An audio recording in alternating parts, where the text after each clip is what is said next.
ওই দিন কি ঘটেছিল? ওই দিন আমাদের বোর্ড মিটিং ছিল, জি 5 তারিখে রেডিসনে বোর্ড মিটিং, কিন্তু তার আগেই আমি নিজেকে দেখলাম অন্য জায়গায় এবং একটা এজেন্সির অফিসে এবং এজেন্সির সেই প্রধান ব্যক্তির সামনে। তারপরে আমাকে বলা হলো রিজাইন দেওয়ার জন্য, যে আমার সামনে একটা প্যাড হাজির করা হলো। আমি দেখলাম যে এই ধরনের প্যাড ইসলামী ব্যাংকে 1983 সাল থেকে আজ পর্যন্ত আমি তো উপস্থিত, আমার হাতের উপর ইসলামী ব্যাংকের প্রতিটি কাগজ ছাপা হয়েছে এবং এগুলোর কোয়ালিটি আমি দেখতাম। তো সেখানে আমি দেখলাম যে এই ধরনের কোনো প্যাড কখনোই ইসলামী ব্যাংক জন্ম দেয়নি। সেই ধরনের একটা প্যাডের মধ্যে আমাকে সিগনেচার করতে ইনসিস্ট করা হচ্ছে।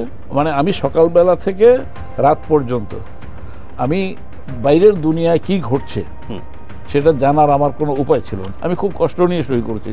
বাংলাদেশ ব্যাংকে সেদিন যেটা হয়েছে আমি একটা কলঙ্কজনক অধ্যায় মনে করি। এই ফজলে কবির সাহেব না থেকে সেদিন যদি আতিউর রহমান সাহেব যদি গভর্নর থাকতেন তাহলে 5 তারিখের ঘটনা ঘটতো না, কনফিডেন্টলি বলছি। সমৃদ্ধির এই অগ্রযাত্রায় ভালো রেখেছি গ্রাহককে, ভালো রেখেছি অর্থনীতিকে, ভালো রেখেছি বাংলাদেশকে, কারণ ভালো ব্যাংক মানেই যমুনা ব্যাংক।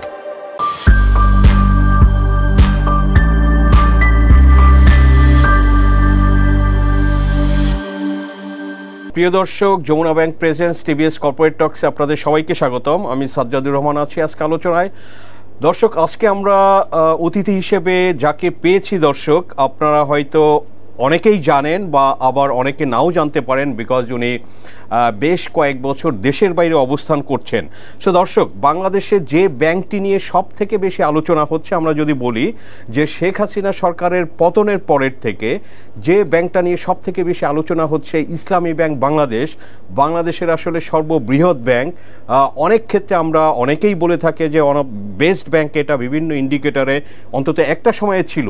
সো এই ব্যাংকে যিনি নেতৃত্ব দিয়েছেন সেরকম একজন নেতাকেই আমরা পেয়েছি আজকে স্টুডিওতে। দর্শক, উনি জনাব মোহাম্মদ আব্দুল মান্নান।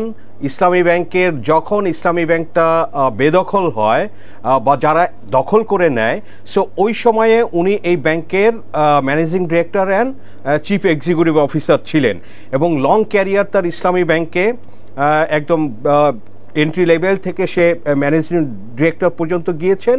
সো ইসলামী ব্যাংকের যে বিকাশ, ইসলামী ব্যাংকের যে এথিক্স বা বিজনেস, উনি কিন্তু এটা নিজের দেখেছেন, নিজে প্র্যাকটিস করেছেন এবং সেটা স্বচক্ষে দেখেছেন ইসলামী ব্যাংকের উন্নতিটা, এবং সেটার বাইরে থেকেও উনি গত 7-8 বছর দেশের বাইরে অবস্থান করছেন এবং বাইরে থেকেও উনি দেখছেন যে ব্যাংকটির কী অবস্থা। এই ব্যাংকে যে 2017 সালে যে 5ই জানুয়ারি যে দখল হলো, এস আলম গ্রুপ এটা নিল। দর্শক, আমরা সেগুলো আলোচনা করব যে কি ঘটেছিল আসলে 5ই জানুয়ারি 2017-তে। তো তার আগে দর্শক আমরা আলোচনা করব যে আসলে 17-র আগে থেকে প্রসেসগুলো আসলে কখন থেকে শুরু হয়েছিল বা তখনকার এমডি হিসেবে উনি জিনিসটা কখন বুঝতে পেরেছিলেন, আমরা সেগুলো আলোচনা করব দর্শক এবং আপনাদের সঙ্গে শেয়ার করব। সো জনাব আব্দুল মান্নান, আপনাকে স্বাগতম টিভিএস স্টুডিওতে। যে আপনাকে অনেক ধন্যবাদ আমাকে এখানে শরীক হওয়ার এবং দর্শকদের সামনে হাজির হওয়ার। থ্যাংক ইউ ভেরি মাচ যে আসলে আমাদের আপনি রাজি হয়েছেন যে টিভিএস অফিসে আসার জন্য, এবং আমরা we are very grateful to you. নিশ্চয়ই আমাদের দর্শকরা আপনার থেকে অনেক ইনসাইট জানবে। তো যেটা বলছিলাম যে সবাই এখন অনেকেই জানে যে এই যে 5ই জানুয়ারি 2017-র ঘটনা, তো ওই দিন তো জাস্ট এটা সিগনেচার ঘটেছে, সেটা আমরা আলোচনা করব। বাট তার আগের কয়েক বছরের সিচুয়েশনটা কীরকম, আপনি সিইও হিসেবে কিভাবে ফিল করেছিলেন? যে আমি ইসলামী ব্যাংকে, আপনি যথার্থ বলেছেন যে আমি 1983 সালে ইসলামী ব্যাংক যখন হয় সেই প্রতিষ্ঠা লগ্নে আমি ইসলামী ব্যাংকের পিআরও হিসেবে যোগদান করি এবং ফলে ওই সময়কার একেবারে ইসলামী ব্যাংকের ইনিশিয়াল স্টেজের যত কাগজপত্র তৈরি হয়েছে ব্যাংকের, সেই মানে প্রক্রিয়ার সাথে যুক্ত থাকা একজন মানুষ। তার আগে ইসলামী ব্যাংকিং হওয়ার জন্য যে কাজ করা দরকার সেটা আমি 1976 সাল থেকে ইসলামিক ইকোনমিক রিসার্চ ব্যুরোর ফাউন্ডার একজন সদস্য হিসেবে আমি কিন্তু এই ইসলামী ব্যাংকিং কার্যক্রমের প্রক্রিয়ার সাথে আগে থেকে যুক্ত ছিলাম। তখন যে ডেভেলপমেন্টগুলো ছিল ইসলামী ব্যাংক করার ব্যাপারে তার সাথেও যুক্ত ছিলাম। যাই হোক, সেদিকে আমরা আজকের আলোচনায় যাওয়ার সুযোগ নেই। আমি বলবো, আপনি যেটা বলেছেন যে ইসলামী ব্যাংক যে 2017 সালের 5ই জানুয়ারি যে অবস্থায় এসে পৌঁছেছে তার একটা ক্রনোলজি আছে, রাইট? সেই ক্রনোলজি হচ্ছে যে মূলত ঘটনাটি ইসলামী ব্যাংক নিয়ে একটা পারসেপশন তৈরি হয়েছিল যে এটা বিশেষ দলের ব্যাংক। এটার জবাব আমি মূলত 2006 সাল থেকে 2016 সাল পর্যন্ত আমি নিয়মিতভাবে আমি বিভিন্ন ইলেকট্রনিক এবং প্রিন্ট মিডিয়ার সামনে আমি উপস্থাপন করেছি, যেটি কোনো ক্রমেই কোনো দলীয় ব্যাংক নয়।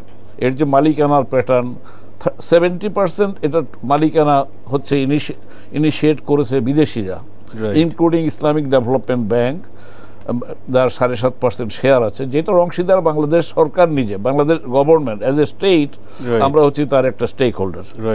তো এটা হচ্ছে গিয়ে যথার্থ ইন্টারন্যাশনাল ব্যাংক বলতে যেটা বোঝায় Islamic development bank, Kuwait finance house, Dubai Islamic bank, Bahrain Islamic bank, Qatar Islamic bank, Luxembourg ইসলামী ব্যাংক, এই ধরনের 11টি প্রতিষ্ঠান। বাংলাদেশ সরকারেরও তো স্টেক ছিল। বাংলাদেশ সরকারের 5% স্টেক ছিল এককভাবে, বাংলাদেশ সরকারের 70% প্লাস 5%, তারপর 10% হচ্ছে গভর্নমেন্ট জনগণের শেয়ার আইপিওর মাধ্যমে যেটা হয়, তাহলে হলো কত 85%। মাত্র 15% শেয়ার হচ্ছে আপনার গিয়ে এখানকার স্থানীয় উদ্যোক্তাদের মধ্যে 3টি প্রতিষ্ঠান আছে। তার মধ্যে সবচেয়ে বড় উদ্যোক্তা হলো বাইতুল শরফ ফাউন্ডেশন। বাইতুল শরফ ফাউন্ডেশন 10 লাখ টাকার শেয়ার কিনেছে, Islamic economic research bureau 5 lakh টাকার শেয়ার কিনেছে, আর বাংলাদেশ ইসলামিক সেন্টার এরা কিনেছে 5 লাখ টাকার শেয়ার। এই ধরনের শেয়ার হোল্ডিং। আর ইবনে সিনা ট্রাস্ট কি তখন ছিল? ইবনে সিনা ট্রাস্ট অথবা বাংলাদেশ ইসলামিক সেন্টার, আমি আই এম নট শিওর, আমি এই মুহূর্তে আমি করতে পারছি না। 3টি বাংলাদেশি শেয়ার মানে প্রতিষ্ঠান, বাইতুল শরফ হচ্ছে বড়, 10 লাখ করে নিয়েছে, আর 2টি প্রতিষ্ঠান 5 লাখ টাকা করে নিয়েছে, এই 3টি প্রতিষ্ঠান। আর বাকিরা হচ্ছেন ব্যক্তি শেয়ার হোল্ডার, যারা প্রত্যেকে 5 লাখ টাকা করে দিয়েছেন। আব্দুর রাজ্জাক লস্কর থেকে শুরু করে, মূলত উদ্যোগের প্রধান ব্যক্তি ছিলেন আব্দুর রাজ্জাক লস্কর, তাকে সহযোগিতা করেছেন মফিজুর রহমান সাহেব বলে একজন ব্যবসায়ী, এবং তাদের সাথে অন্যরা যুক্ত হয়েছেন। আমি এইভাবে আপনাকে বলি যে ব্যাংকের বোর্ডে এক সময় 2 জন ডাইরেক্টর ছিলেন এমপি ডাইরেক্টর, এবং তারা 2জনই বিএনপির। একজন হচ্ছেন মোশাররফ হোসেন, আর একজন হচ্ছেন অধ্যাপক আবদুল্লাহ। তারা 2জনই, একজন ফেনী থেকে এবং চাঁদপুর থেকে, আরেকজন চাঁদপুর থেকে নির্বাচিত সংসদ সদস্য ছিলেন, তারা বিএনপির। আমি বিভিন্ন সময় বলেছি যে এটাকে বিএনপির ব্যাংক না বলে এটাকে জামাতের ব্যাংক কেন বলা হবে? আর এই মাত্র 15% শেয়ার হোল্ডিং নিয়ে। জামাত এজ এ সংগঠন তারা কোনো শেয়ার হোল্ডার নন। জামাতের 2-1 লোক সেখানে থাকতে পারেন, এবং জামাতের জনশক্তি, মেবি জামাতের মানে জনশক্তি এই ব্যাংকটার প্রতি তাদের প্রচণ্ড দরদ এবং সাপোর্ট আছে, কারণ তারা ইসলামী অর্থনীতি ব্যাংকিংয়ের কথা বলেন, আর আমরা একটা ইসলামী ব্যাংক করেছি। সেই ব্যাংকটা ইসলামী শরিয়া মোতাবেক পরিচালনার ব্যাপারে কমিটমেন্ট আছে। এই কারণে তাদের জনশক্তি এবং তাদের জনশক্তির দ্বারা প্রভাবিত যে সাধারণ জনগণ, তারা ইসলামী ব্যাংকটাকে সমর্থন করেছেন। এটা কোনো দলীয় ব্যাংক কোনো কালেই ছিল না, এখনও নয়। এই ধরনের এই পারসেপশনটা কিন্তু আমি মনে করি একদম পরিষ্কার হওয়া দরকার। রাইট, আপনি আগেও এগুলো পরিষ্কার করেছেন, আমার কাছে মনে আছে এগুলো 13-14-এ আপনার সঙ্গে আপনার অফিসে দেখা করেছি যখন এই ইস্যুসগুলো আসে। কিন্তু স্যার যেটা বলছিলাম যে এই যে চেঞ্জটা, ট্রান্সফার, আমি সেখানে আমি যে বলছি যে এই যে পারসেপশন, এরপরে যখন বিশেষ করে 2006 সালে বাংলা ভাইয়ের ঘটনা ঘটে। আচ্ছা, বাংলা ভাইয়ের ঘটনার সময় তাদের একটা ডেন ছিল, সেখানে 31টা ব্যাংকের চেক বই পাওয়া যায়, ওকে, ইনক্লুডিং অগ্রণী ব্যাংক অ্যান্ড আদার ব্যাংকস। আমার যেগুলো মনে আছে তার মধ্যে অগ্রণী ব্যাংক অন্যতম, সরকারি ব্যাংক, আর ইসলামী ব্যাংকের একটি চেক বই পাওয়া যায়। এখন দেখা গেল পরের দিন সব কোনো পত্রিকায় হেডলাইন হলো ইসলামী ব্যাংকের চেক বই পাওয়া গেছে। সাধারণ জনগণের মধ্যে পারসেপশন পরিবর্তনের জন্য বা একটা বিশেষ ধরনের পারসেপশন তৈরি করার জন্য এই হেডিংটা কিন্তু যথেষ্ট। এই যে একটা ইন্ডিকেটিভ একটা হেডলাইন, এটা ইসলামী ব্যাংকের ব্যাপারে প্রশ্ন তৈরি করার মতো একটা অবস্থা। তখন তো বিএনপি ক্ষমতায় ছিল 2006 অক্টোবর পর্যন্ত, তো তারাই ছিল, হতে পারে 2006। জি, তো যারাই সরকারে থাকুক না কেন, আমরা কিন্তু সব সময়ই প্রতিবন্ধকতা কিন্তু বিএনপির আমলেও আমরা দেখেছি, এবং পরবর্তী অন্য আওয়ামী লীগের সময়ও আমরা দেখেছি। কিন্তু এটা একটা পারসেপশন, কিন্তু যারা এই ব্যাংকের কাছে গেছেন তার আগে কিন্তু এই ব্যাংক সম্পর্কে বাইরের ধারণা আর ভেতর থেকে দেখা দুইটার মধ্যে পার্থক্য ছিল। এক্স্যাক্টলি স্যার, 2006 বাংলা ভাই থেকে আপনি বলছিলেন। 2006 সালে যে বাংলা ভাইয়ের ঘটনা থেকে তখন আমাদের ব্যাংকের এমডি ছিলেন আব্দুর রকিব সাহেব। আমি তখন ইন্টারন্যাশনাল ব্যাংকিং উইংয়ের প্রধান, আমাদের ফরেন এক্সচেঞ্জ রিলেটেড যে ট্রানজ্যাকশনগুলো ছিল সেটার প্রধান। আমার যেহেতু একটু পিআর ব্যাকগ্রাউন্ড আছে, সাংবাদিকতা করেছি একসময় 14-15 বছর, এবং ব্যাংকের শুরু থেকে পিআরও ছিলাম, তখন বোর্ডের সিদ্ধান্ত হলো যে এই বিষয় নিয়ে মিডিয়ার সাথে কথা বলার কাজটা আমাকে করতে হবে। তো সেই ভূমিকাটা আমি পালন করেছি। এই জন্য আমার 2006 সালের বিষয়টা 2006 এবং 2007 এই সময়টাতে আমাদেরকে এক ধরনের ঝঞ্ঝা মানে বা ইয়ের মতো ঝড় ঝাপটার মধ্যে আমাদেরকে পড়তে হয়েছে এই ব্যাংকটাকে একবার। এরপরে আপনার মাঝখানে একটা থেমেছিল। 2010 সালে আমি দায়িত্ব নিলাম এমডি হিসাবে। তারপরে শুরু হলো 11 সাল থেকে মোটামুটিভাবে আবার কথাবার্তা শুরু হলো ইসলামী ব্যাংক নিয়ে, এবং বিশেষ করে 2013 সালে এটা হচ্ছে গিয়ে ইসলামী ব্যাংকের জন্য একটা সবচাইতে কঠিন একটি পরিস্থিতির সৃষ্টি হলো, যেটা আমার জানা মতে পৃথিবীর কোনো ব্যাংকে এই ধরনের পরিস্থিতির মোকাবেলা করতে হয়নি। রাজনৈতিক ইসলামী ব্যাংক একটা আর্থিক প্রতিষ্ঠান, একটা ব্যাংকিং ইনস্টিটিউশন, সেই প্রতিষ্ঠানকে রাজনৈতিক বিষয়াদির উপর সাথে জড়িত হয়ে সেটাকে মোকাবেলা করতে হবে। যেমন স্যার দুই একটা এক্সাম্পল, যেমন এটাকে একটা তো হলো যে ওই যে পারসেপশন তৈরি হয়েছে একটা বিশেষ দলের ব্যাংক। আপনি যদি দেখেন জলিল সাহেব, এম এ জলিল, উনি আওয়ামী লীগের সেক্রেটারি জেনারেল ছিলেন, এবং অ্যাট দি সেম টাইম উনি মার্কেন্টাইল ব্যাংকের চেয়ারম্যান ছিলেন। ওনার মার্কেন্টাইল ব্যাংকে কিন্তু কেউ আওয়ামী লীগের ব্যাংক বলেনি। কিংবা আপনার যে ঢাকা ব্যাংকের সাথে বিএম আব্বাস সহ বিএনপির কোনো নেতা জড়িত ছিলেন, আরও কোনো ব্যাংকের সাথে কোনো রাজনৈতিক দলের নেতাদের সম্পর্ক ছিল, সেগুলোকে কোনো দলীয় ব্যাংক হিসেবে বিবেচনা করা হয়নি। কিন্তু ইসলামী ব্যাংক সম্ভবত আমাদের দেশে ইসলামী নামের কারণে, আবার ইসলামী নামের অন্য ব্যাংকের ব্যাপারে এটা হয়নি, কিন্তু ইসলামী ব্যাংক বাংলাদেশ লিমিটেডের ব্যাপারে পার্টিকুলারলি এটা একটা দলীয় ব্যাংক হিসেবে বিবেচনা পেয়েছে। যেটা আমাদেরকে একদিকে একটা তো হলো যে আমি বলেছি যে ইসলামী ব্যাংক হিসেবে যে লোকেরা ইসলাম সমর্থন করে ডাইরেক্টলি খুবই ইয়েভাবে অ্যাক্টিভলি, তারা এটাকে সাপোর্ট করার চেষ্টা করেছেন। আমি 5 বছর মধ্যপ্রাচ্যে ছিলাম, আমি দেখেছি যে ইসলাম ওরিয়েন্টেড লোকেরা তারা তাদের নিজেদের টাকা পয়সা খরচ করে তারা বিভিন্ন জায়গায় মিটিং করে আমাকে তারা সাপোর্ট দিয়েছেন, সহযোগিতা করেছেন। এইখানেও আমাদের ক্লায়েন্ট মোবিলাইজেশনের ব্যাপারে যখনই কোথাও ব্রাঞ্চ করতে যাই, তখন এই লোকেরা কিন্তু জনগণকে ইসলামী ব্যাংকের ব্যাপারে তারা প্রচার কার্যক্রমে অংশগ্রহণ করেন এবং অত্যন্ত উৎসাহের সাথে করেন, দরদের সাথে করেন। তো এই সমস্ত থেকে ধারণাগত অবস্থা তৈরি হতে পারে, এবং কিছু লোকের ইসলামী ব্যাংকের যে দ্রুত বিকাশ এবং কন্ট্রিবিউশনের ক্ষেত্রে ইসলামী ব্যাংক যে বিভিন্ন জায়গায় উঠে আসলো, এই যে বাংলাদেশের গার্মেন্টস সেক্টরকে যদি আপনি বিবেচনা করেন যে অর্থনীতির একটি শক্তিশালী যে আরের উপরে বাংলাদেশের অর্থনীতি দাঁড়িয়ে আছে, সেটা ইসলামী ব্যাংকের তৈরি করা। আজকে রেডিমেড গার্মেন্টসের কথা বলতে পারেন, আরডিএস প্রোগ্রাম যেটা ইসলামী ব্যাংকের আছে অতি দরিদ্র মানুষদেরকে শক্তিশালী করার ক্ষেত্রে, সেই আরেকটি তারপরে হচ্ছে রেমিটেন্সে আমি নিজে রেমিটেন্স মার্কেটিংয়ের জন্য আমাকে রেমিটেন্স অ্যাম্বাসেডর অফ বাংলাদেশ উপাধি দেওয়া হয়েছে। আপনাদেরই কোনো একটি সংবাদপত্রের মাধ্যমে ওয়াহিদুদ্দিন মাহমুদ সাহেবের কাছ থেকে আমি অ্যাওয়ার্ড গ্রহণ করেছি। রেমিটেন্সে 27% মার্কেট শেয়ার ছিল ইসলামী ব্যাংকের তখন। তো এই যে আয়োজনটা হলো, এটা শুধুমাত্র ইসলামী ব্যাংক বেনিফিটেড হয়নি, ইসলামী ব্যাংকের এই মার্কেটিংয়ের কারণে ব্যাংকিং চ্যানেলে রেমিটেন্স প্রবাহিত হওয়ার ব্যাপারে সমস্ত ব্যাংকগুলো প্রভাবিত হয়েছে, বেনিফিটেড হয়েছে। তো এই ধরনের উদ্যোগের কারণে কিছুটা আপনার বলা যায় যে মানে আমরা যে বিভিন্ন সাথে স্টেক হোল্ডারদের সাথে হয়তো কিছুটা সৃষ্টি হয়ে থাকতে পারে, আমি জানি না। আচ্ছা। এবং এটা রাজনৈতিকভাবে এটাকে সামনে আনা হয়েছে। তো এই চ্যালেঞ্জের সম্মুখীন হয়েছে। তারপরে আসলো আপনার 2013 সাল। এটা আমি মনে করি আমার পুরো সময়টাই আমার কাছে মনে হয় যে আমি যে টেনিউরটা পার করেছি, যে কোনো এমডি দুনিয়াতে, আমি এইভাবেই বলছি, এটা শুধু এশিয়ার নয়, সারা বিশ্বের কোনো ব্যাংকের ম্যানেজিং ডিরেক্টর বা সিইও এই ধরনের রাজনৈতিক সংকট মানে একজন প্রফেশনাল ব্যাংকারের চেয়ারে বসে মোকাবেলা করতে হয়েছে, এরকম কোনো দৃষ্টান্ত আমার সামনে নাই। তো সেই পরিস্থিতিতে 2013 সালে আমাদের ব্যাংকের উপরে ব্যাপকভাবে আক্রমণ হয়েছে।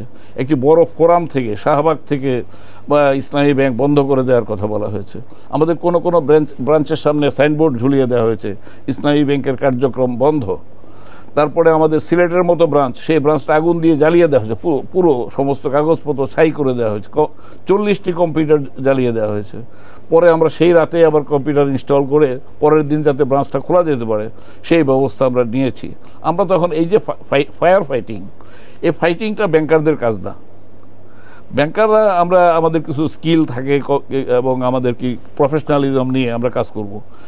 এই ধরনের যুদ্ধ করা তো যুদ্ধক্ষেত্রে ট্রেনিং ব্যাংকারদের থাকার কথা নয়, কিন্তু ভার্চুয়ালি আমাকে পুরো সময়টাই যুদ্ধের মধ্য দিয়ে অতিবাহিত করতে হয়েছে। রাইট, এই যে 13 সালের এবং 2013 সালে এমন অবস্থা হইলো, আমি আপনাকে একটা দৃষ্টান্ত দিলে ঠিক বুঝতে পারেন, প্রতিটি দিন হচ্ছে আমার এই ধরনের, এবং বিভিন্ন পত্র পত্রিকায় ব্যাপকভাবে ঝড় তুফান বইতেছে, রিপোর্টের বন্যা বইতেছে, সেখানে ভেঙে পড়ছে ইসলামী ব্যাংক, এই ধরনের কথাবার্তা আসতেছে। ইসলামী ব্যাংক কোন দিক দিয়ে, এবং দুই একজন আমাদের তখন খুব রিকগনাইজ লোক, আবুল বারাকাত সাহেবের মতো লোক, আমি আপনাকে ইয়েতে বলছি, সরাসরি বলছি আমি আপনাকে, যে আবুল বারাকাত সাহেব একজন অর্থনীতিবিদ, হ্যাঁ, তাকে লোকেরা চিনে। তিনি বিভিন্নভাবে জনতা ব্যাংকের চেয়ারম্যান ছিলেন, অর্থনীতি সমিতির সভাপতি ছিলেন তিনি। হ্যাঁ, তিনি বলছেন যে আমরা নাকি 1700 কোটি টাকা বছরে আপনার ইয়ে দিই, এই জঙ্গি অর্থায়ন করি। আচ্ছা, তো আমি এই বিদায় হওয়া প্রধানমন্ত্রীর একটি অনুষ্ঠান ছিল, সেখানে সব ব্যাংকের চেয়ারম্যান এবং এমডিরা গেছে। তাদের উপস্থিতিতে আমি বললাম ওনাকে, আবুল বারাকাত সাহেবের সামনে গেলাম, উনি তখন জনতা ব্যাংকের চেয়ারম্যান। আমি গিয়ে, যারা উপস্থিত ছিলেন তারা সাক্ষী দিতে পারবো, 2-4 নাম বলতে পারবো। আমি গিয়ে আমি বললাম যে আপনাকে ইসলামী ব্যাংকে যেতে হবে। ইসলামী ব্যাংকে কেন? আমি বললাম যে আপনি অর্থনীতি সমিতির সভাপতি, আমি আপনার কাছে আপনার টাইমের 10% পাও না, কারণ আমি বাংলাদেশের অর্থনীতির 10% স্টেক হোল্ডার, কাজে আপনি আমাকে 10% সময় দেবেন। উনি একটু মানে ইয়ে করছেন, আমি আজকে খুব প্রকাশ্যে বলছি। তখন আমি বললাম যে আপনি সেখানে গিয়ে বুঝিয়ে দিবেন আমরা কিভাবে 1200 কোটি টাকা বা 1700 কোটি টাকা আমরা বাইরে, ব্যাংকিং নিয়মাচারের বাইরে গিয়ে আমরা বিনিয়োগ করি বা বাইরে দেই। এটা যদি প্রমাণ করতে পারেন তাহলে আমাদের প্রত্যেকের হাতে, আমি যাদেরকে নিয়ে বসবো সব এক্সিকিউটিভরা থাকবে সেখানে, প্রত্যেকে একটা করে সাদা কাগজ নিয়ে যাব, আপনার উপস্থিতিতে কাগজে সই করব, রেজিগনেশন লেটার সই করব, সই করে আমাদের যার যার বাড়িতে চলে যাব, কিন্তু আপনাকে প্রমাণ করতে হবে, আপনাকে যেতে হবে। আমি এই চ্যালেঞ্জ দিয়েছিলাম। বাংলাদেশের সমস্ত ব্যাংকের চেয়ারম্যানরা সেই ফোরামে ছিলেন, সমস্ত এমডিরা সেখানে ছিলেন। এর মধ্যে 8-10 জন আমাদের 2 জনকে ঘিরে দাঁড়িয়েছিলেন। এটা প্রধানমন্ত্রীর একটি হল রুমের মধ্যে, যেখানে ব্যাংকগুলোর পক্ষ থেকে হয়তো চেক হ্যান্ডওভার হচ্ছিল, এরকম একটা অনুষ্ঠানে। এই হলো গিয়ে, আমি এটা একটা বিপদ বলছি যে যদি এই ধরনের অর্থনৈতিক, ওনারা নাকি গবেষণা করে দেখেছেন, আবুল বারাকাত সাহেব এটা বলেছেন। তারপরে আর কি হয়েছে স্যার? হ্যাঁ, মানে অনেক কাহিনী। তারপরে যেটা হলো, স্বরাষ্ট্র প্রতিমন্ত্রী জি তারপরে আসলো HSBC রিলেটেড একটা ঘটনা আসলো। HSBCর নিজস্ব একটা রিপোর্টিংয়ের মধ্যে এসছে, HSBC চেষ্টা করতেছে ইসলামী ব্যাংকের সাথে করেসপন্ডেন্ট রিলেশনশিপ করার জন্য। আমরা কিন্তু তাদের কাছে আবেদন করিনি। তখন HSBC KYC-তে ধরা পড়লো তাদের একটা অনিয়মের জন্য। তখন HSBCর উপরে তদন্ত করতে গিয়ে সেখানে ইসলামী ব্যাংকের নামটাও যুক্ত হলো, যুক্ত হয়ে সেটার সাথে সৌদি আরবের আল রাজি ব্যাংক বা আল রাজি মালিকানাধীন প্রতিষ্ঠান, এগুলো নিয়ে এক ধরনের আলোচনা হলো। কিন্তু কোনো মানে এস্টাবলিশড কোনো ইয়ে নয়, কিন্তু অভিযোগ নয়। জি, তো সেটা হওয়ার পরে সেটা নিয়ে বাংলাদেশের একটি টেলিভিশন আমাকে রীতিমতো, আমি বলতে পারি যে ব্ল্যাকমেল শব্দটা ঠিক উচ্চারিত হবে কিনা আমি জানি না, আমার বাসার দরজার সামনে গিয়ে হাজির হয়েছেন ক্যামেরা নিয়ে, আমি জানি না, আমাকে ফোন করেছে যে আমি দেখা করতে চান, আসেন। ওনারা এসেই আমার সামনে সমস্ত ওনাদের এই ক্যামেরার সেট, আপনাদের এই ধরনের স্টুডিও সেট আমার সামনে ধরে আমাকে বললেন কথা বলেন। আমি তো কথা বলে অভ্যস্ত এবং কথা বলতে আমি আনন্দই পাই, কিন্তু আমার কিছু কথা তারা নিলেন, নেয়ার পরে তারা স্ক্রলের মধ্যে নিয়ে আসলেন, আমি যা বলি নেই সে ধরনের বক্তব্য ডান দিকে বাদিকে বাদ দিয়ে 2-4টা বাক্য ইয়ে করে দিয়ে দিলেন, দিয়ে সেটা নিয়ে মানে সমস্যা সৃষ্টি হইল।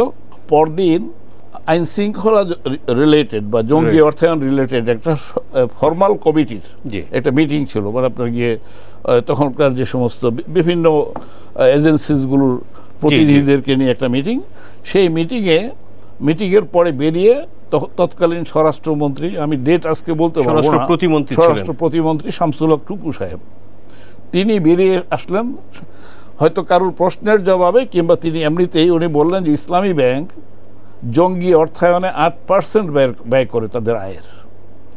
এই কথা বলার সাথে সাথে সেটা সমস্ত টিভি স্ক্রলে চলে আসলো। আসার পরে আমাকে সমস্ত আমাদের ফরেন স্টেক হোল্ডার যারা আছে বাংলাদেশে, তাদের প্রতিনিধিরা আমাকে ফোন করতেছে যে সর্বনাশ হয়ে গেছে, আমরা তো আপনার দেশে তো করতে পারবোই না, এমনকি বাংলাদেশের কোনো ব্যাংকের সাথে রিলেশন রাখতে পারবো কিনা সন্দেহ আছে। যে দেশের কোনো ব্যাংক এই ধরনের জঙ্গি অর্থায়ন করে তাদের ইনকামের একটা বিশেষ পার্সেন্টেজ। আমি সাথে সাথে আমি কাজ শুরু করলাম, বাংলাদেশ ব্যাংকে যোগাযোগ করলাম, যে আমি তাদের সহযোগিতা চাইলাম। তখন আতিউর রহমান সাহেব তখন গভর্নর, এবং আমি স্ট্যান্ডার্ড চার্টার্ড ব্যাংকের তখনকার সারোয়ার সাহেব, মহিত রহমান সাহেব, ওনাদেরকে আমি রিকোয়েস্ট করলাম যে আপনারা বাংলাদেশ ব্যাংকে বলেন যে আমরা কি ইসলামী ব্যাংকের সাথে লেনদেন বন্ধ করে দেব। তখন আমি আজকে অত্যন্ত গভীর কৃতজ্ঞতা জানাচ্ছি ডক্টর আতিউর রহমানের প্রতি। তৎকালীন গভর্নর একটি মহা বিপর্যয়কর একটা অবস্থার মধ্যে তিনি দুপুর 2টার সময়, মানে দুপুরের দিকের ঘটনা, দুপুরের সাথে সাথে ইমিডিয়েটলি সবাইকে বলেন যে আপনারা সবাই বাংলাদেশ ব্যাংকে আসেন, আমরা ব্রিফ করব আপনাদেরকে। উনি সেখানে বললেন যে আপনাদের, আমি বলছি যে ইসলামী ব্যাংকের ব্যাপারে আমাদের কাছে কোনো মন্দ রিপোর্ট নাই। ইসলামী ব্যাংকের সাথে আপনাদের আমি ক্লিয়ারেন্স দিচ্ছি যে ইসলামী ব্যাংকের সাথে আপনারা নর্মাল কার্যক্রম অব্যাহত রাখুন, এবং যা কিছু বলা হয়েছে সেগুলোর সাথে বাংলাদেশ ব্যাংকের রিপোর্টের কোনো সম্পর্ক নাই। এই আরও কিছু কথা আমি বিস্তারিত এই মুহূর্তে বলতে পারছি না, তখন রিপোর্ট হয়েছিল। বাংলাদেশ ব্যাংক থেকে তখন এই সাপোর্ট যদি না দেয়া হতো তাহলে বাংলাদেশের ব্যাংকিং ইন্ডাস্ট্রি মহা বিপর্যয়ের মধ্যে পড়তো, শুধুমাত্র ইসলামী ব্যাংক বাংলাদেশ লিমিটেড না। তো সেই ঘটনা ঘটার পরে সন্ধ্যার সময় ওই দিন আমি হাফ ছাড়লাম, আমার মনে হচ্ছে আপনি বুঝতে পারছেন প্রতিটি সেকেন্ড আমার কিভাবে অতিবাহিত হচ্ছে। আমি সেদিন সন্ধ্যার সময় আমি শামসুল হক টুকু সাহেবের বাসায় গেলাম, বেইলি রোডে, সরকারি বাসায় গেলাম। উনি মেহরবানি করে আমাকে সাক্ষাৎকার দিলেন। তার বেডরুমের পাশে একটা ছোট্ট সিটিং রুম, সেখানে বসলাম। বসে আমি বললাম যে এটা আপনি কি করলেন, আপনি কোথায় পেলেন 8.5% বা 8%-এর কথা, এবং পার্সেন্টেজ ধরে বলতেছেন ব্যাংক ইনকাম থেকে দেয়। আপনি যেটা বলেন আপনি জানেন এটার ইয়ে কি, ইম্প্যাক্ট কি, ইমপ্লিকেশন কি? এই কারণে আমাদের ব্যাংকের লেনদেন তো শুধু বন্ধ হবে না, বাংলাদেশের সমস্ত ব্যাংকের ব্যাংকিং লেনদেন বন্ধ হবে, বাংলাদেশ সরকারের বৈদেশিক সব ব্যবসা বাণিজ্য বন্ধ হয়ে যাবে। উনি তখন কি বললেন জানেন? আমি মানে অবিশ্বাস্য, তিনি বললেন আমার মুখ দিয়ে ফস করে বেরিয়ে গেছে, ফস করে বেরিয়ে গেছে। কোন একজন মন্ত্রী, স্বরাষ্ট্রমন্ত্রী, স্বরাষ্ট্র প্রতিমন্ত্রী, অত্যন্ত দায়িত্বশীল একজন মানুষ, তিনি যখন বলেন যে কোন একটা ব্যাংক 8% আপনার গিয়ে ইয়ে দেয়, জঙ্গি অর্থায়ন করে, তখন সেই ব্যাংক অস্তিত্ব, সেই ব্যাংকের অস্তিত্ব, সেটা মুখ ফসকে বেরিয়ে যাওয়া, বাট এটার যে কি কনসিকুয়েন্স হতে পারে, এই ধরনের কথা যদি কোনো মন্ত্রী বলে যে ফস করে বেরিয়ে গেছে, তাহলে সেই মন্ত্রীকে সেই দিনই সরকারের পক্ষ থেকে তার বিরুদ্ধে ব্যবস্থা নিয়ে ওই পদে থাকার সমস্ত যোগ্যতা তিনি হারিয়ে ফেলেছিলেন। কিন্তু সেদিক থেকে কিন্তু কোনো জবাবদিহিতা ছিল না। রাইট। তো স্যার অনেক গল্প, আমার মনে হয় যে কয়েক ঘন্টা আলোচনা করলেও শেষ হবে না। আমরা যদি একটু যাতে অনেক বিষয় আলোচনা করতে পারি, ধরেন যে এই যে 13-এ গেল, 14-এ একটা ইলেকশন হইলো, যেটা আমরা জানি যে 153টা সিটেই বিনা প্রতিদ্বন্দ্বিতায় জয়ী হয়েছিল, অনেক আন্দোলন হয়েছিল। তো সেখানে ধরেন যে 14-র ইলেকশনের পরে 14 এবং 15-তে কি হলো, এটা একটু সংক্ষেপে বলবেন, তারপরে 17-তে আসবো। আমি ওই ইলেকশনের সাথে আমি নিজেকে যুক্ত করতে চাচ্ছিলাম, মানে আমি বলছি যে রাইট না, ইলেকশনের পরের কি জিনিসটা আপনারা কি বেশি প্রেসার ফিল করতেছিলেন? আমি বলছি যে সরকারে কি আসলেন, সরকারে কি গেলেন, ওকে, আমি সেটাকে অতিক্রম করে, আমি এটাকে বাইরে রেখে আমি একজন পেশাদার ব্যাংকার হিসেবে আমি কথা বলতে চাই, যারাই ক্ষমতায় থাকুন না কেন তাদের সময় যদি ঘটনা ঘটে কিংবা ব্যাংকিং সাপোর্ট যদি আমি আতিউর রহমান সাহেবের সময় পাই আমি এটাকে অ্যাপ্রিসিয়েট করব, অন্য কোনো গভর্নরের সময় যদি পাই তাহলে সেটাও অ্যাপ্রিসিয়েট করব, আর অন্য কেউ যদি অন্যরকম আচরণ করে আমি সেই কথা উল্লেখ করব।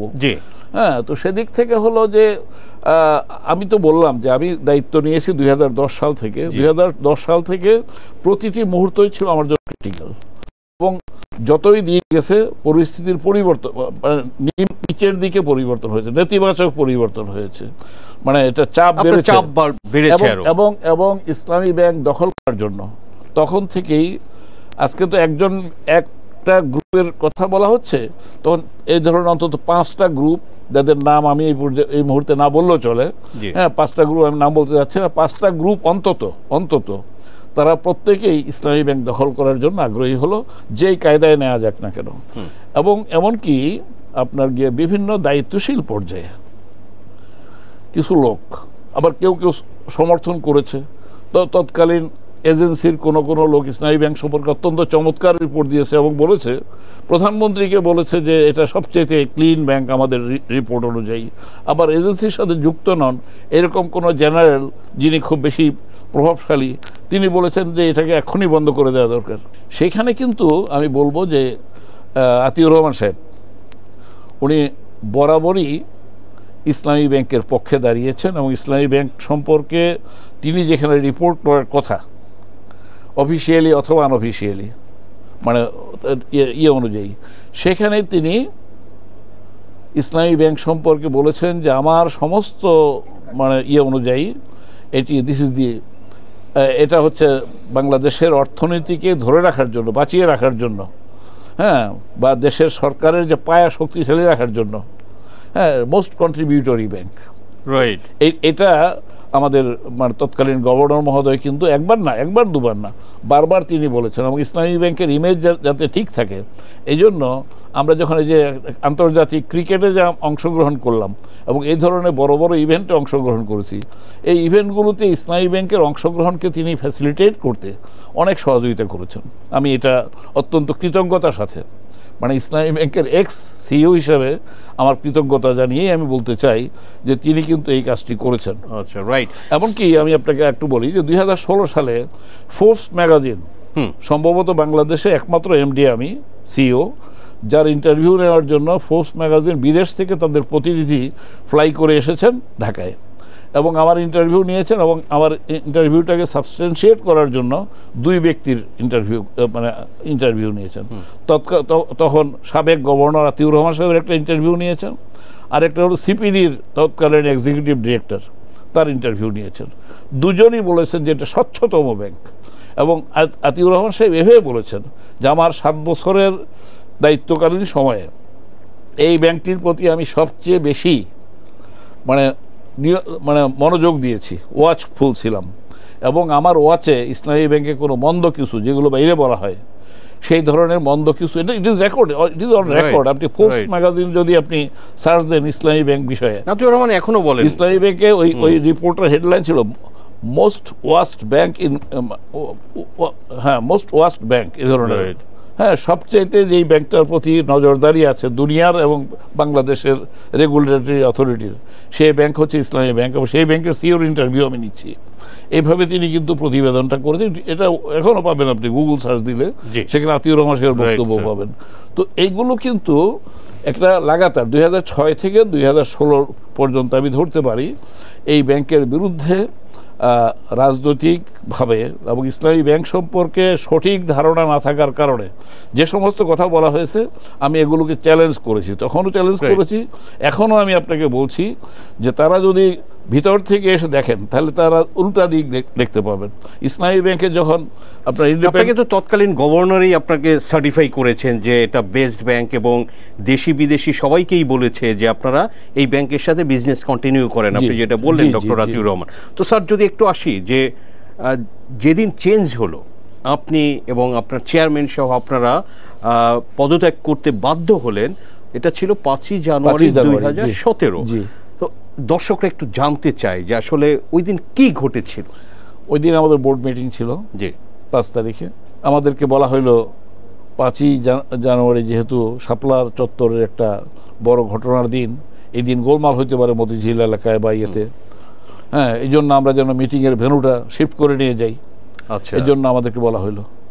মতিঝিলে হেফাজত হয়েছিল 13-তে, আর এটা 2013-তে হয়েছে। 2016 সালে আমাদেরকে বলা হচ্ছে যে গোয়েন্দা সংস্থার রিপোর্ট হচ্ছে যে আজকে আবার নতুন করে বড় ধরনের গোলযোগ হতে পারে। এটা বলার কারণে ইসলামী ব্যাংক তার নিরাপদ একটা জায়গার মধ্যে বোর্ড মিটিং করতে চায় শান্তিপূর্ণভাবে।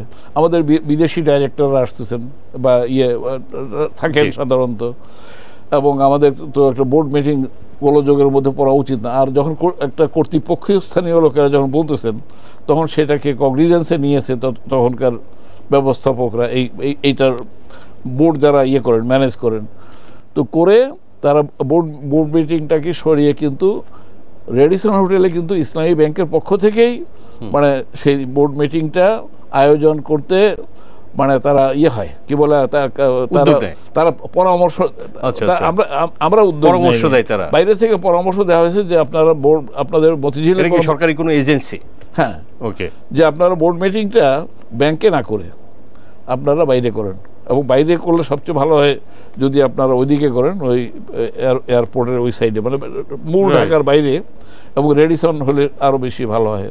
এটা বলেছেন, সেটাকে মান্য করেছে আমাদের তৎকালীন ব্যবস্থাপনায় যারা ছিলেন। তখন তো আমাদের এখানে ওই এর আগে কিন্তু অন্য ঘটনা ঘটেছে। এর আগে কিন্তু প্রথমে 4 জন বাইরের ডাইরেক্টর দেওয়া হয়েছে, 16তে ঘটেছে, 16তে ঘটেছে, শুরুর দিকে সম্ভবত 15 শেষ অথবা 16তে ঘটেছে, হ্যাঁ। তো তখন একটা পরিবর্তনের ধারা কিন্তু শুরু হয়েছে, পরিবর্তনের ধারা শুরু হয়েছে। তখন ইন্ডিপেন্ডেন্ট ডাইরেক্টর পর্যন্তই থাকার কথা ছিল। সেখানে একটা লম্বা স্টোরি আছে, যেটা এই মুহূর্তে বোধহয় আমার সময় কুলাবে না, কিভাবে এইভাবে পরিবর্তনটা হলো। একটু সংক্ষেপে যদি বলেন। সংক্ষেপে হলো যে তারা আপনার গিয়ে 3 জন পরিচালক বা 4 জন পরিচালক দেওয়ার কথা ছিল, 3 জন ছিল প্রথমত। তারপরে আপনার সেখানে যে বলা হইলো যে এক ব্যক্তি, আমি বলি যে স্বামী আফজাল সাহেব, তাকে ইসলামিক ফাউন্ডেশনের ডিজি ছিলেন। ইসলামী ব্যাংকের লোকেরা মনে করেছেন যে তিনি যদি বোর্ডে থাকেন তাহলে এই বোর্ড ফাংশন করতে পারবে না, হ্যাঁ, উনি ব্যাংকিং বুঝেনও না, এবং তার সমস্যা সম্পর্কে এই ব্যাংকের লোকদের যে ধারণা ছিল, আমি তার সাথে জড়িত, আমি একদম এটা আমি আপনাকে অত্যন্ত দৃঢ়তার সাথে বলছি, এই ঘটনা ঘটেছে। আপত্তি করা হয়েছে যে না, ওনাকে দেওয়া যাবে না। তো তাহলে কি করতে হবে? প্রথম যে 2 জন লোকের নাম বলা হয়েছিল, আহসানুল আলম এবং কাজী শহীদুল আলম সাহেবের কথা, তার সাথে তখন হেলাল আহমদ চৌধুরী সাহেবের নাম যুক্ত করা হলো, করে বলা হলো 4 জন লোকের নাম দেন, হ্যাঁ, দিয়ে আপনারা বোর্ড থেকে শামীম আফজালকে বাদ দিয়ে বাকি 3 জনকে নিয়ে নেন। তারা তো রাজনৈতিক ব্যক্তি না সেইভাবে, এবং তারা ইন্ডিপেন্ডেন্ট ডাইরেক্টর হিসেবে রোল প্লে করবেন, আর বাকি যে সমস্ত প্লেসগুলো আছে এগুলো আপনি ভরাট করে ফেলেন, তাহলে আপনাদের ব্যাংক আপনাদের মতো করেই চলবে। কিন্তু সামহাউ এটা আমাদের চেয়ারম্যান সাহেব এবং এক্সিকিউটিভ কমিটির চেয়ারম্যান ছিলেন ইস্কান্দার আলী খান, চেয়ারম্যান ছিলেন মুস্তফা আনোয়ার, তারা আমার চেয়ে বেশি এই ব্যাপারে বলার জন্য উপযুক্ত ব্যক্তি। তারা এটা করেছেন, এই বন্দোবস্তে রাজি হয়েছেন, এবং চেয়ারম্যান মহোদয় মুস্তফা আনোয়ার সাহেব এই 4টা নাম প্লেস করেছেন। কিন্তু এই আপনার বিদেশি ডাইরেক্টররা তারা আমাদের ব্যাংকের ভিতরকার একজন ডাইরেক্টর দ্বারা প্রভাবিত হয়ে, আচ্ছা, তিনি চেয়ারম্যান হওয়ার জন্য আরো 1 বছর আগে থেকে চেষ্টা করছিলেন, এবং তিনি মোস্তফা আনোয়ার সাহেবকে মানে খারাপভাবে চিত্রিত করার জন্য এই বিদেশি ডাইরেক্টরদের কাছে ব্যাংক সম্পর্কে যত রকমের মানে অত্যন্ত মানে এটা যে ধরনের তথ্য, নেতিবাচক তথ্য যতগুলো দেওয়া যায়, যেমন আপনার গিয়ে আমি একটু এভাবে বলি, একটা ব্যাংকে যখন ব্রাঞ্চ যখন অডিট করে কোনো অডিট টিম, তখন 1000টা আপত্তি লেখা হয় সেখানে, পরে 10টাও থাকে না, কিন্তু 1000টা আপত্তি যখন আসে সামনে, তখন মনে হয় যে ব্যাংকটা থাকবে না। এই ধরনের আপত্তিগুলো, প্রাইমারি আপত্তি যেগুলো, সেগুলো আমাদের এখান থেকে এই বিদেশি ডাইরেক্টরদের কাছে আপনার জেদ্দায় পাঠানো হয়েছে। কে করছিলেন এটা? একজন ডাইরেক্টর, আমি এখানে মানে এই যে স্বতন্ত্র পরিচালক বাইরের থেকে আসছে তারা না, এক্সিস্টিং আগে যাদের আগে নিযুক্ত হয়েছেন এই ধরনের একজন ডাইরেক্টর। এরা আমি খুব সেন্সিটিভ তথ্য আমি আপনাকে বলছি, এটা আমি আগে কখনোই এটা আলোচনা করিনি। এই ধরনের একজন ডাইরেক্টর দিয়েছেন, এবং সেগুলো দ্বারা প্রভাবিত হয়ে তারা মুস্তফা আনোয়ার সাহেবের উপরে, মুস্তফা আনোয়ার সাহেবের ইন্টিগ্রিটি এবং মুস্তফা আনোয়ার সাহেব যে ব্যাংক পরিচালনা করছেন কিংবা তার সাথে যে এমডি আছে তাদের সম্পর্কে ধারণা কিন্তু তাদের দুর্বল হয়ে গেছে। তো তখন আমরা যখন বললাম যে ব্যাংক বিপদের সম্মুখীন এবং এই অবস্থার মধ্যে ব্যাংকটাকে বাঁচাতে হলে এই 2-3 জন ইন্ডিপেন্ডেন্ট ডাইরেক্টর নিয়ে বাকিটা বোর্ড গঠন করেন, তাহলে এই ব্যাংক যেভাবে ছিল মালিকানার দিক থেকে এটার কোনো পরিবর্তন হবে না। কিন্তু সেটা না করে এই 4টাই বাদ দিয়ে দেওয়া হলো। কথা তো ছিল 3টা রাখবে, একটা বাদ দেবে, কিন্তু এটা করে তারপরে ওই ডাইরেক্টর সাহেবকে, ওই তখনকার একজন বিদেশি ডাইরেক্টর, তিনি বললেন যে আপনার পকেট থেকে বের করেন কাগজ। সেখান থেকে 2টা কাগজ বেরোলো, 2টা নাম আসলো, যে নামগুলো আসলে তখনকার সরকারের পক্ষে গ্রহণ করার কথা নয়, এই ধরনের সেন্সিটিভ নামও ছিল এর মধ্যে। হ্যাঁ, তো সেই 2টা নাম দিল, দিয়ে এগুলো অ্যাপ্রুভ করলো, অ্যাপ্রুভ করে সিকিউরিটি এক্সচেঞ্জ কমিশনে পাঠালো। এটা কয়েক মিনিটের মধ্যে এগুলো প্রত্যাখ্যাত হয়ে চলে আসলো, ফেরত চলে আসলো। এবং ওই দিনই আমি বলবো যে সেই তারিখটা আমার এই মুহূর্তে মনে নাই, 2016 সালে। সেই দিনই বলতে পারেন এই ব্যাংকের ব্যাপারে ফয়সালা হয়ে গেছে। যখন নাকি এই 3টা ডাইরেক্টরশিপ যখন রিগ্রেট করা হইলো এবং ভিন্ন ধরনের নাম পাঠানো হইলো, তখনই বলতে পারেন যে ব্যাংক আসলে ব্যাংকের ব্যাপারে মন্দ ফয়সালা হয়ে গেছে। তারপরের সপ্তাহে তার কয়েকদিনের মধ্যেই বোর্ড মিটিং আবার করা হলো।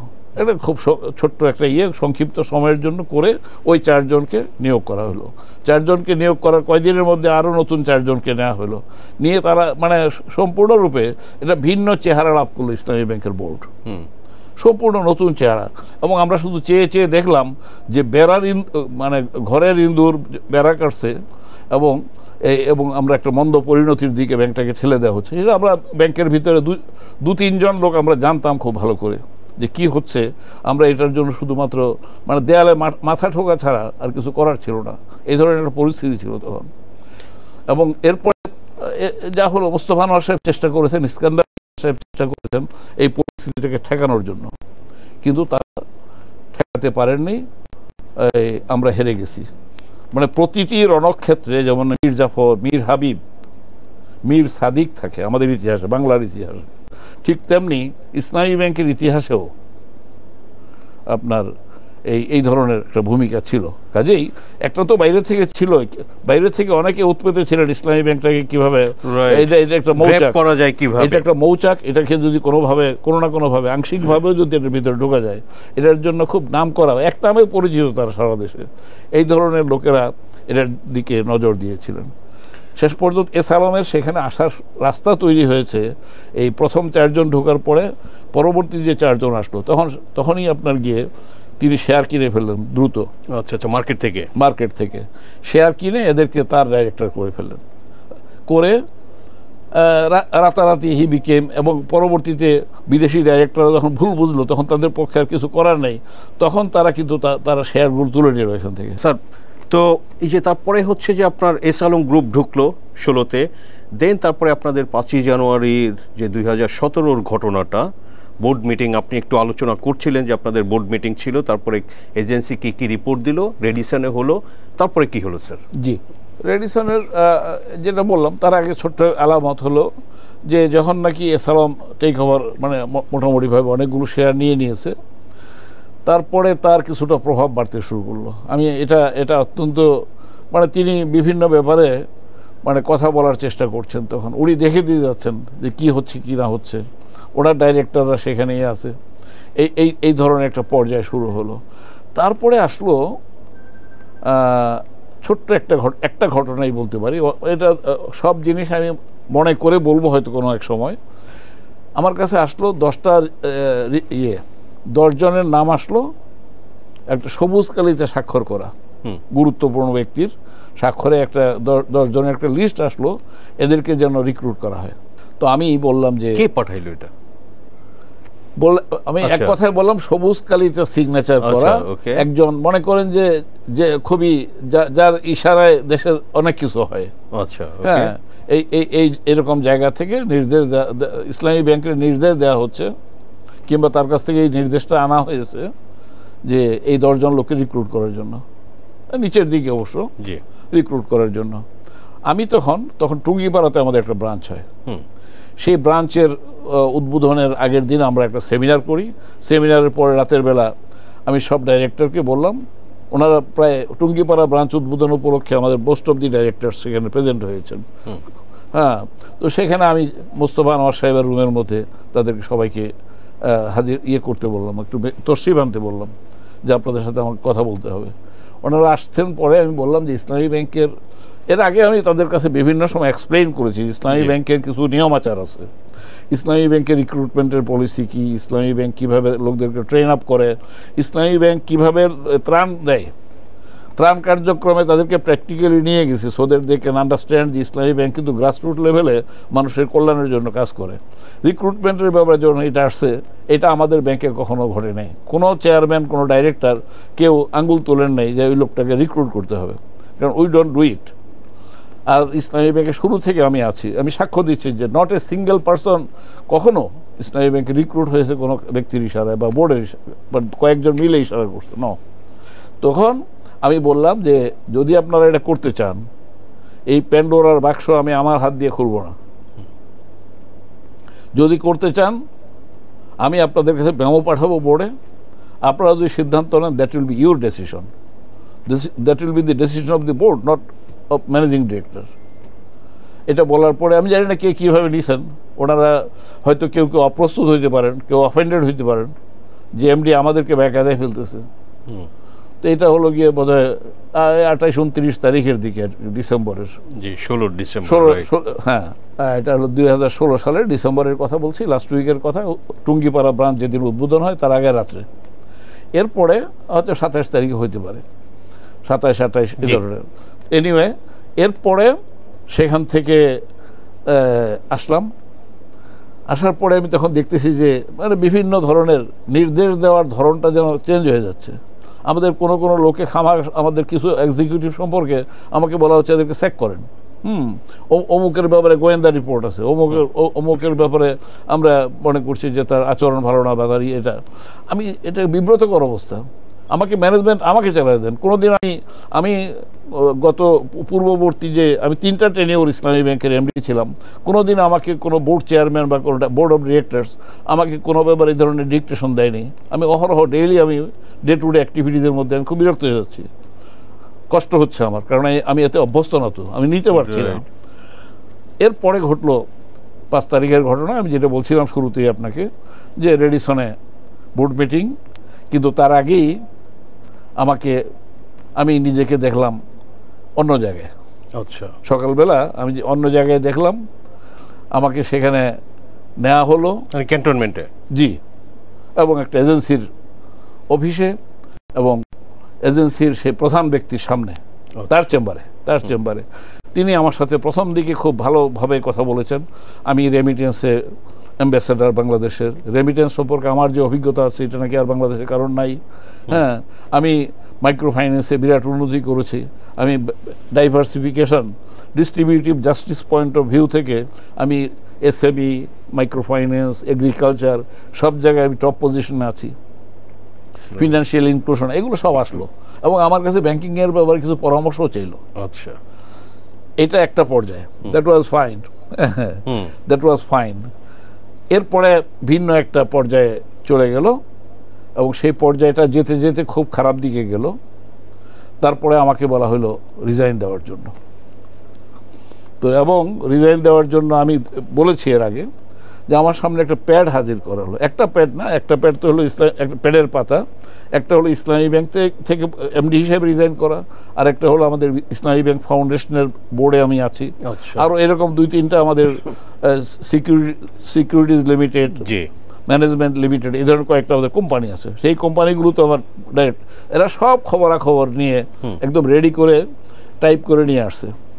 আমি দেখলাম যে এই ধরনের প্যাড ইসলামী ব্যাংকে 1983 সাল থেকে আজ পর্যন্ত আমি তো উপস্থিত, আমার হাতের উপর ইসলামী ব্যাংকের প্রতিটি কাগজ ছাপা হয়েছে, এবং এগুলোর কোয়ালিটি আমি দেখতাম। তো সেখানে আমি দেখলাম যে এই ধরনের কোনো প্যাড কখনোই ইসলামী ব্যাংক জন্ম দেয়নি। সেই ধরনের একটা প্যাডের মধ্যে আমাকে সিগনেচার করতে ইনসিস্ট করা হচ্ছে। আমি তখন একটা গল্প বললাম, সবকে আপনার পদত্যাগের। আমি বললাম যে হযরত উসমান খলিফা, 3য় খলিফা রাদিয়াল্লাহু তাআলা আনহু, তাকে পদত্যাগের জন্য এই কিছু লোক তাকে ঘেরাও করেছিল এবং তারা তাকে হত্যা করতে উদ্যত হয়েছিল। তিনি ইয়ে করেননি, পদত্যাগ করেন, রেলিংকুইশ করেননি। উনি বলেছেন যে খিলাফতের যে চাদর আমার গায়ে চড়িয়ে দেওয়া হয়েছে, আমি সেটা ছাড়তে পারি না, আমি এই অবস্থায় দুনিয়া থেকে চলে যেতে চাই, যেতে রাজি আছি, তবু আমি সই করব না। তারপরে পরিস্থিতি লম্বা সময় ধরে চলার পরে এক পর্যায়ে আমি বললাম যে আমার নিজেরই রিয়েলাইজেশন হলো, আমি বললাম যে আমি তো ওই মানে আমি খিলাফতের দায়িত্ব জনগণের পক্ষ থেকে প্রাপ্ত নই। আমাকে বোর্ড ইয়ে করেছে, রিকমেন্ড করেছে, বাংলাদেশ ব্যাংক অনুমোদন দিয়েছে, আর আমাকে বারবার দোহাই দেওয়া হচ্ছে মানে সর্বোচ্চ পর্যায় থেকে এটা নাম্বার ওয়ান, হ্যাঁ সর্বোচ্চ পর্যায় থেকে ডিজায়ার করা হচ্ছে আমি যেন ছেড়ে দিই। তাই আমি বললাম যে এটা একটা যুক্তি আছে, যে যুক্তিতে আমি রেলিংকুইশ করলে আমি আল্লাহর কাছে জবাবদিহি করতে হবে না, কারণ আমি ইসলামী ব্যাংকের এমডির দায়িত্বটা টাকা পয়সার লোভে পালন করিনি। প্রতিটি মুহূর্তকে আমি ইবাদত হিসেবে নিয়ে, একবার আমাকে একজন বলেছিলেনই যে আপনি মক্কায় বাইতুল্লাহ শরীফে গিয়ে এতেকাফ করা সেটা তো একটা ভালো কাজ, কিন্তু আপনি যে ইসলামী ব্যাংকের চেয়ারে বসে যে ইসলামী ব্যাংকটাকে রক্ষা করতেছেন, এটা 2015 সালে একজন বলছিলেন আমাকে। আমি এতেকাফে যাবো, তো আমাকে বললো যে আপনার এই সময় এতেকাফে যাওয়া ঠিক না, রোজার মাসে আপনি এতেকাফে না গিয়ে আপনি ব্যাংকের যে দায়িত্ব পালন করেন, ব্যাংক পাহারা দিচ্ছেন। আমার কাছে মনে ধরেছিল। আমি কিন্তু এই ধরনের স্পিরিট নিয়েই কিন্তু শুরু থেকে শেষ পর্যন্ত ইসলামী ব্যাংক রান করেছি, এবং ইসলামী ব্যাংক থেকে পদত্যাগ করার সময়ও এই মানে বোধটুকু, এই স্পিরিটটুকু আমার মধ্যে ছিল। রাইট স্যার, এই যে যেটা বললেন যে এমন প্যাডে আপনি সাইন করলেন, সব জায়গা থেকে আপনার সই নিয়ে নিল, সাথে আপনার চেয়ারম্যান এবং ভাইস চেয়ারম্যানও ছিলেন। তারা আমার সাথে ছিলেন। আচ্ছা, তারা আলাদাভাবে, আমি কাউকে দেখি নাই, এবং তাদের কোথায় কি হচ্ছে না হচ্ছে আমি সকালবেলা থেকে রাত পর্যন্ত আমি বাইরের দুনিয়ায় কি ঘটছে সেটা জানার আমার কোনো উপায় ছিল না। ওই দিন সকাল থেকে রাত পর্যন্ত ছিলেন? জি জি। তখন আপনার বাংলাদেশ ব্যাংকের গভর্নর ছিলেন ফজলে কবির সাহেব। জি। একটা কথা শুনেছি যে ওই 5ই জানুয়ারি রাত 11টা বা তার থেকে বেশি পর্যন্ত বাংলাদেশ ব্যাংক খোলা রেখেছিলেন, কারণ এই যে বোর্ড চেঞ্জ বা এমডি চেঞ্জ বাংলাদেশ ব্যাংকের একটা অ্যাপ্রুভাল লাগে, আপনি জানেন। জি জি জি। আপনি কি এই বিষয়টা কতটা জানেন? এই বিষয়টা আমি যখন বেরিয়ে আসলাম, তারপরে কিছু কথা আমি যোগাযোগ যখন হলো, আমার খুব বেশি যোগাযোগ এরপরে থাকেনি ব্যাংকের সাথে, কিন্তু যোগাযোগ যখনই হলো তখনই আমি জানলাম বাংলাদেশ ব্যাংকে এই ঘটনাটি ঘটেছে। আমি যতটা কষ্ট পেয়েছি 5 তারিখে সারাদিন একটা এজেন্সির অফিসে থেকে, কারণ আমি মনে করি যে আমি বাংলাদেশের একজন নাগরিক হিসেবে আমার জীবনের যে কর্তব্য আমার দেশের প্রতি, সেই কর্তব্য সাধন আমি সারা জীবন করেছি। আমি 50 বছরের বেশি সময় ধরে সাংবাদিকতা এবং ব্যাংকিংয়ের মধ্যে সৎ থাকার চেষ্টা করেছি, মানুষের কল্যাণ যাতে হয়, অকল্যাণ নিরস্ত করার জন্য আমি জানপ্রাণ দিয়ে চেষ্টা করেছি।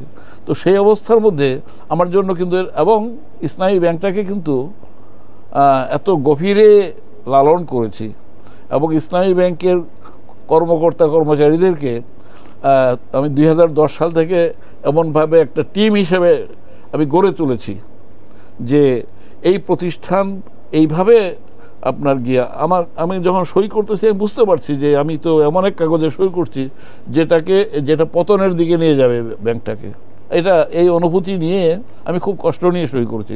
পরে জানলাম যে এই ধরনের একটা কাজে আমাদের যারা অভিভাবক, বাংলাদেশ ব্যাংক যারা ইন্ডিপেন্ডেন্ট অফ দি গভর্নমেন্ট, আমি বলি সরকারের যদিও মানে মিনিস্ট্রি অফ ফিন্যান্সের সাথে তাদের কানেক্টিভিটি আছে, কিন্তু তারা তাদের কার্যক্রম পরিচালনার ব্যাপারে তারা স্বাধীনভাবে ভূমিকা পালন করবেন, এবং এমডিদের প্রধান আশ্রয়স্থল হচ্ছে সেন্ট্রাল ব্যাংকের গভর্নর।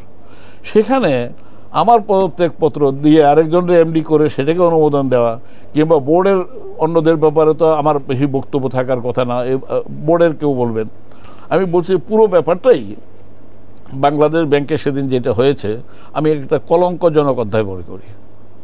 রাইট, এটা একটা কালো দিন আমার জন্য। 11টা-12টা পর্যন্ত অফিস বাংলাদেশ ব্যাংক খোলা রেখেছিল, এই কারণে আমরা শুনেছি পরে 11টার মধ্যে বাংলাদেশ ব্যাংক কাজ করতে পারে, বাংলাদেশ ব্যাংকের অনেক জরুরি অবস্থা সৃষ্টি হয়। রাইট, কিন্তু এটা এক ধরনের জরুরি অবস্থা মানে আমাদের পদত্যাগের ব্যাপারটা, দেশের শ্রেষ্ঠতম ব্যাংক, সারা দুনিয়ায় যে ব্যাংকটা আপনার ইসলামী ব্যাংকের নাম করেছে, উজ্জ্বল করেছে, বাংলাদেশের নাম উজ্জ্বল করেছে, বাংলাদেশের ভিতরের প্রতিটি গ্রামে যে ব্যাংক সেবা পৌঁছে দিয়েছে, হ্যাঁ, ডাউন ট্রোডেন পিপুলদেরকে আমাদের সেবার ফলে আরডিএস এর কর্মীদের, যারা নাকি দিন আনতে দিন খেত, যাদের বাড়িতে লেখাপড়া করার কোনো লোক ছিল না, সেই বাড়িতে আমাদের প্রতিষ্ঠিত প্রি প্রাইমারি স্কুলে পড়ে ডাক্তার ইঞ্জিনিয়ার হয়েছে।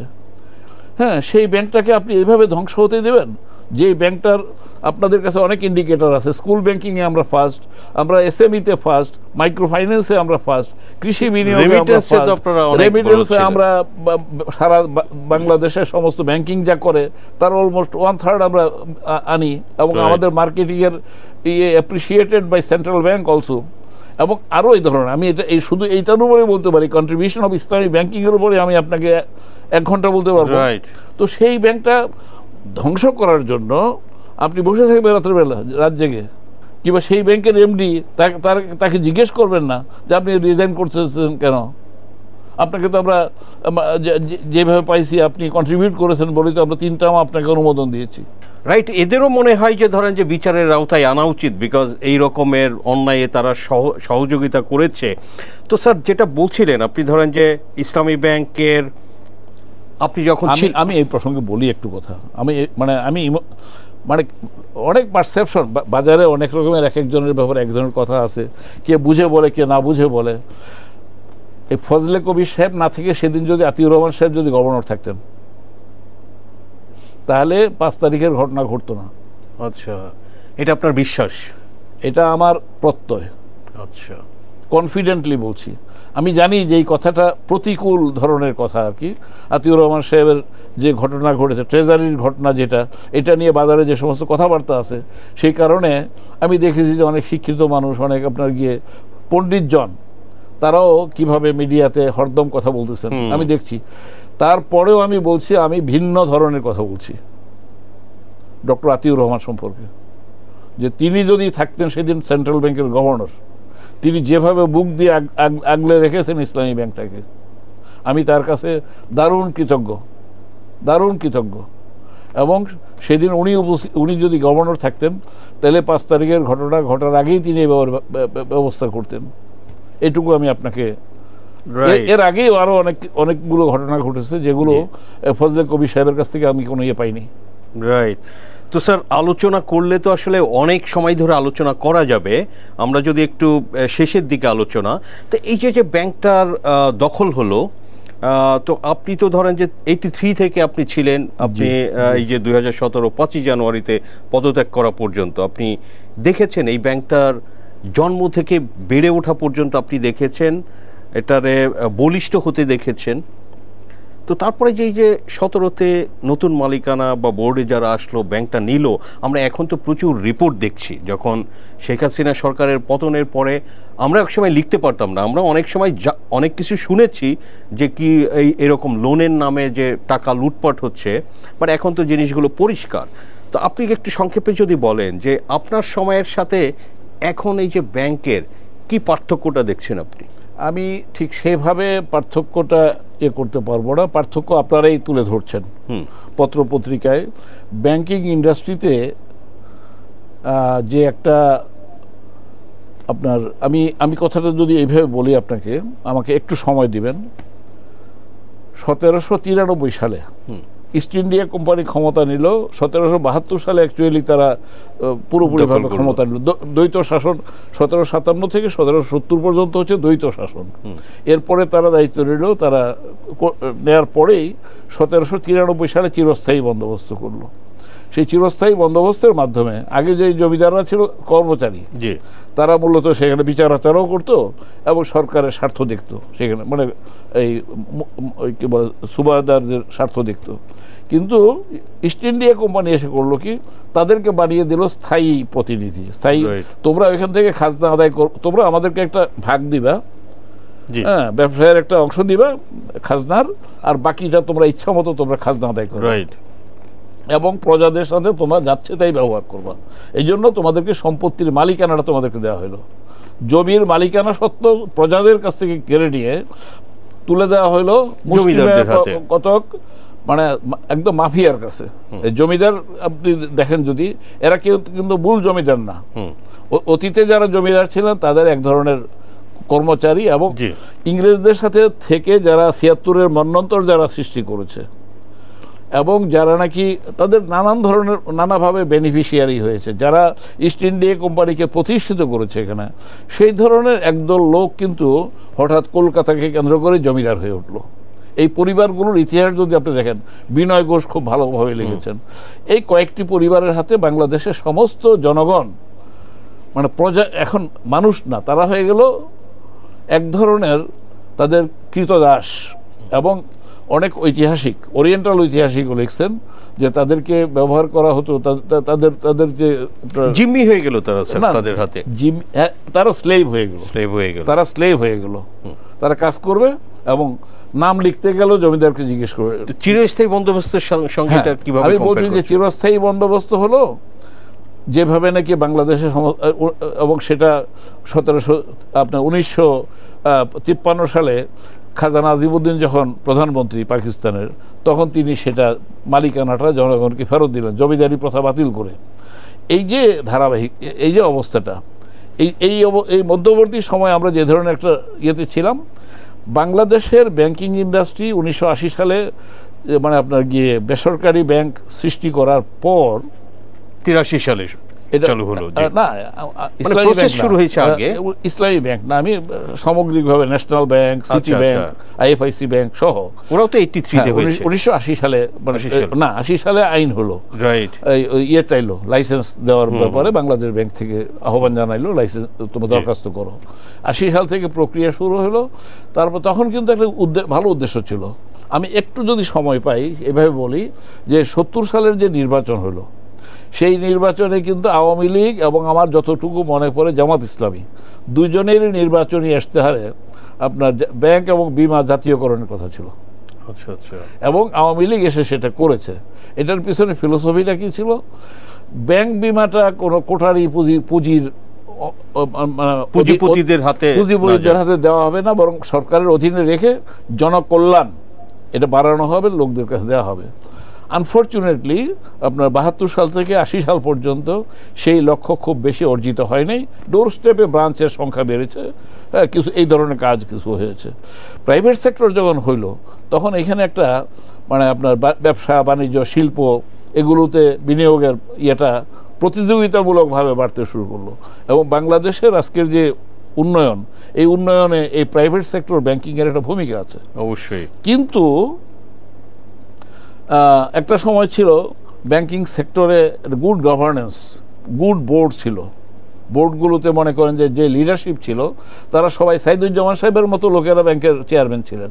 বিকজ এই ব্যাংকের ডাইরেক্টর হইতে তখন 2% লাগতো না।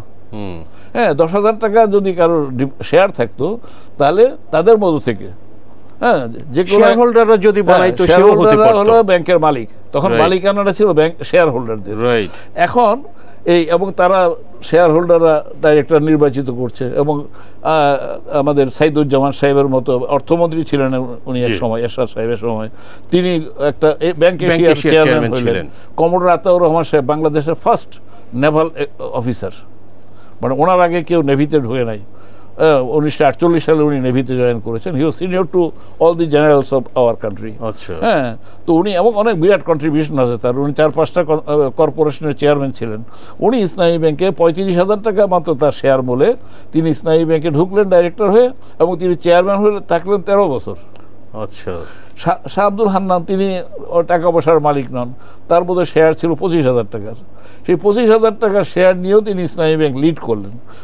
আমি দেখেছি যে এটা একটা সুবর্ণ সময় ছিল, স্বর্ণযুগ ছিল, যে এই ধরনের লোকেরা ব্যাংক চালাচ্ছেন এবং তাদের শেয়ার হোল্ডারদের ডিভিডেন্ড বাড়ানোর চাইতেও জনকল্যাণটাকে তারা অগ্রাধিকার দিতে পেরেছেন।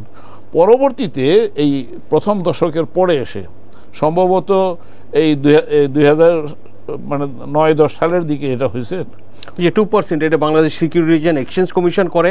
আমার যতটা মনে হয় 2011 or 12। আচ্ছা, ঠিক আছে, তারা এটা দিলেন। জি, 2011-12 সালের দিকে এটা হয়েছে। আমি তো অনেকদিন পরে মনে করতে পারছি না।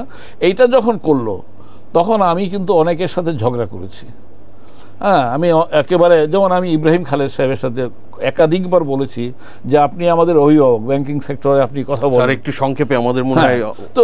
তো আপনি কেন মানে এই ব্যাপারে কথা বলছেন না? আপনি কি বেঁচে আছেন বলে মনে হয় না আমার কাছে। আপনি জীবিত আছেন এবং এই ধরনের একটা 2% হইতে পারে। 2% হওয়ার ফলে হয়েছে কি, এই ব্যাংকিংয়ের যে মালিকানা, মালিক তো হলো যে 1 টাকা ডিপোজিট দিলেও আপনি মালিক, ব্যাংকের ওই পরিমাণ মালিক। তো এই যে আপনার 8 কোটি 10 কোটি ডিপোজিটরস, এই ডিপোজিটরদের মালিকানা সত্ত্বটাকে আপনি কিন্তু ভার্চুয়ালি কেড়ে নিলেন 2%-এর কোঠা দিয়ে। যে 2%-এর বেশি শেয়ার যদি না থাকে তাহলে হইতে পারবে না। এখন ইসলামী ব্যাংক বাংলাদেশ লিমিটেডে একজন লোক যদি শেয়ার হোল্ডার হইতে হয় তাহলে তাকে 100-150 কোটি টাকা তাকে শেয়ার কিনতে হবে। 100-150 কোটি টাকা শেয়ার কিনতে হলে আপনার কয়েক হাজার কোটি টাকার আপনার নিজস্ব ওয়েলথ থাকতে হবে। আর তাহলে আপনি কিভাবে আপনি এত টাকা একটা এই খাতে বিনিয়োগ করবেন? তাহলে কি যাচ্ছে, বাংলাদেশের মুষ্টিমেয় কিছু পরিবার, সেই পরিবারের হাতে ব্যাংক কেন্দ্রীভূত হচ্ছে এবং তাদেরকে বলা হচ্ছে একটা পরিবার কয়েকজন ডাইরেক্টর নিতে পারবে, তারপরে বলা হচ্ছে 10 বছর থাকতে পারবে এক নাগারে, হ্যাঁ, চেয়ারম্যান হিসেবে, মানে একটা ফ্যামিলির হাতেই সারা জীবন থেকে যাবে। তাহলে আপনি বাংলাদেশের ব্যাংকগুলোকে, বেসরকারি ব্যাংকগুলোকে আপনি এক নামে চিনবেন। যেমন এখন বলা হয় এসালমের ব্যাংক 7টা, অমুক স্যারের ব্যাংক অমুকটা, সালমান রহমান সাহেবের ব্যাংক আইএফআইসি, উত্তরা, ইত্যাদি ইত্যাদি। এইভাবে আপনি নামে নামে বলে দিতে পারতেন এটা ব্যক্তির ব্যাংক। এটা ব্যক্তির ব্যাংক হওয়ার কথা না। আমি এটাকে বলছি একটা কালা কানুন। এবং এই ব্যাংকিং ইন্ডাস্ট্রিকে যদি বাঁচাতে হয় তাহলে আপনাকে কয়েকটি কাজ করতে হবে। আমি বলছি, অনেকে পত্রপত্রিকায় লিখতেছেন ব্যাংকের অবস্থা খারাপ, কিন্তু খারাপ বলে হায় আফসোস করে তো আপনি সময় নষ্ট করে লাভ নাই। তার চেয়ে আপনি দেখেন এটা দাওয়াইটা কি হবে, কিভাবে বাঁচানো যেতে পারে। 1 নম্বর হলো 2% বাদ দিতে হবে, নাম্বার 1 স্টেপ হবে এটা। তারপরে হচ্ছে, এবং এটা 2%-এর বেশি কোনো ফ্যামিলির শেয়ার থাকতে পারবে। এটা আমার পরামর্শ। আপনারা আরো যারা বিদ্বান লোকেরা আরো বিভিন্নভাবে চিন্তা ভাবনা করতে পারেন। থার্ড হচ্ছে আপনার গিয়ে 10,000 টাকা যদি কারোর ইয়ে থাকে, 10,000 টাকা করেন, 50,000 টাকা করেন, আমার আপত্তি না। 1 লাখ টাকা করেন, থাকলেই একজন লোক he will be eligible to become director of A bank. আচ্ছা, হ্যাঁ, ডাইরেক্টর অফ এ ব্যাংক। এবং তারা চালাবেন, এবং ডাইরেক্টর কারা হবেন তার জন্য একটা ক্রাইটেরিয়া, এটা বাংলাদেশ ব্যাংক থেকে ফিক্স করা হবে।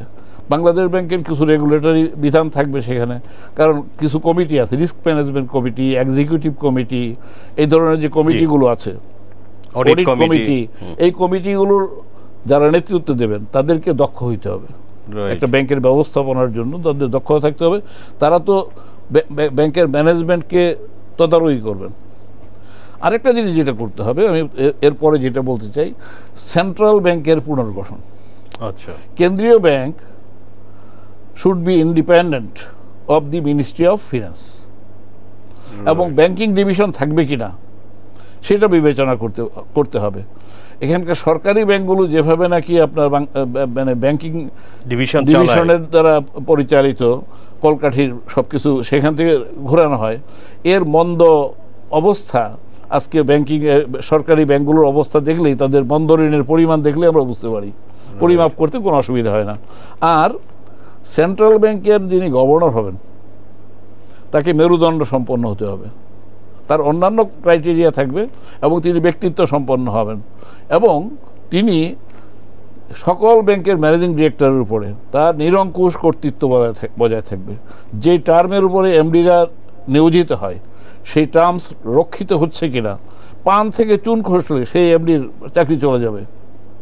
এই এমডি, কারণ এমডির ক্ষেত্রে ছাড় দেওয়া যাবে না 1%ও। এবং এমডি তার ম্যানেজমেন্ট নিয়ে স্বাধীনভাবে কাজ করবেন। ডে টু ডে অ্যাফেয়ার্সে বোর্ডের পক্ষ থেকে কোনো কথা বলার সুযোগ থাকবে না, এবং সেটা এনশিওর হচ্ছে কিনা এটা সেন্ট্রাল ব্যাংক ভালোভাবে দেখবে। আরও অনেক ইস্যুস আছে যেগুলো নাকি আপনার ব্যাংক কোম্পানি আইনের মধ্যে সংস্কার করতে হবে। তারপরে এইটুকু যদি আপনি আমাকে দিতে পারেন, আমি এভাবে কথাটা বলছি, জনগণের সাথে কথা বলছি আমি, এইটা যদি আপনারা আদায় করে নিতে পারেন, এমনকি আমি বলছি যে যারা আজকে আপনার যে ছাত্ররা লড়াই সংগ্রাম করে আপনার সাথে কথা বলার জন্য আমাকে এই সুযোগ করে দিয়েছেন। আমি যে কথাগুলো বলতে পারছি এটা তাদের আন্দোলনের ফল। রাইট। তো তাদের যারা সমন্বয়ক আছেন, তাদের যারা নেতৃবৃন্দ আছেন, তাদের প্রতি তো আমার কৃতজ্ঞতা জানানো দরকার। তাদের যারা জীবন দিয়েছেন তাদেরকে আমি স্মরণ করছি এবং তাদের জন্য মাগফিরাত কামনা করছি, এবং তাদের দ্বারা আমরা উজ্জীবিত হয়েছি। আমরা বুড়া মানুষরা মনে করি বেশি দূর যেতে পারবো না, এই তরুণদের নেতৃত্বে আমরা আজকে এক জায়গায় হয়েছি। এখন এই তরুণরা প্রবীণদের কাছ থেকে কিছুটা অভিজ্ঞতা নেবেন, কিন্তু তরুণরা নতুন একটা পৃথিবী, নতুন একটা বাংলাদেশ তৈরি করার জন্য যে কাজগুলো করবেন তার মধ্যে ব্যাংকিং সেক্টরে ইমিডিয়েটলি এগুলো করবেন। করলে পরে আমি আপনাকে এই কথা দিতে পারি, আমার কিছু অভিজ্ঞতা আছে ব্যাংকিংয়ের। সেই আলোকে বলি, বাংলাদেশের এত বড় একটা মধ্যবিত্ত শ্রেণী, ইন্ডাস্ট্রিয়ালাইজেশনের দিক থেকে আমাদের যে অবস্থা হয়েছে, আমরা দুনিয়ার অনেক দেশের চাইতে ভালো অবস্থায় আছি। আমরা হচ্ছে বাঁশের মতো, ঝড় আসলে আমরা নুয়ে পড়ি, আবার সোজা হয়ে যাই। বন্যা খরা এগুলোকে অতিক্রম করে আমরা অগ্রসর হই। ব্যাংকিং ইন্ডাস্ট্রিতে যদি খরা দেখা দিয়ে থাকে, সেটা যদি আপনার গিয়ে বন্যা প্লাবিত হয়ে থাকে, এটাকে নতুন নেতৃত্বে আশাবাদ জাগাইতে হবে। আমি নিরাশার কথা অনেক বলা হয়ে গেছে। আমি 2 বছর সময় দিবেন আপনি। একজন কেন্দ্রীয় ব্যাংকের গভর্নর, তিনি 60 জন বা যতজন ব্যাংক আছে, হ্যাঁ, এই ব্যাংকের এমডিদেরকে তিনি দেখবেন যে তারা কারা কম্পিটেন্ট, যারা কম্পিটেন্ট নন তারা বাদ পড়বেন। হ্যাঁ, এই ধরনের এমডিদেরকে নিয়ে তাদেরকে সময় দিবেন, তাদেরকে রোডম্যাপ তৈরি করতে বলবেন, এবং সেই ব্যাংকগুলোর জনশক্তিদেরকে আপনাকে ট্রেনিং দিতে হবে। আপনি বলছেন যে এই কাজগুলো করলে, যে পয়েন্টসগুলো আপনি 4-5টা স্পেসিফিক পয়েন্টস বললেন, এগুলো করলে হয়তো 2-3 বছর বা 4 বছর লাগতে পারে, বাট এটা রিকভার করা সম্ভব এবং ব্যাংকিং সেক্টর আবার একটা স্ট্রং অবস্থায় দাঁড়াতে পারে। আমি যখন ইনভেস্টমেন্টের দায়িত্ব নিই 2007 সালে, তখন আমি দেখলাম ইসলামী ব্যাংকের টোটাল ডিপোজিট মাত্র 700 গ্রাহকের কাছে এর 93% কনসেন্ট্রেটেড আছে। আমি বললাম যে এটা তো ইসলামী ব্যাংকিং না। ইসলামী পদ্ধতি ঠিক আছে, কিন্তু ইসলামের যে অবজেক্টিভ মাকাসিদ, সেদিক থেকে ইসলামী ব্যাংকটা মোটেই ইসলামিক না। তখন আমি বললাম যে ডাইভার্সিফিকেশনের দিকে যেতে হবে। যত নতুন ডিপোজিট আছে সেগুলো আর বড় বিনিয়োগকারীদেরকে দেওয়া যাবে না, সেটা নিচের দিকে প্রবাহিত করতে হবে।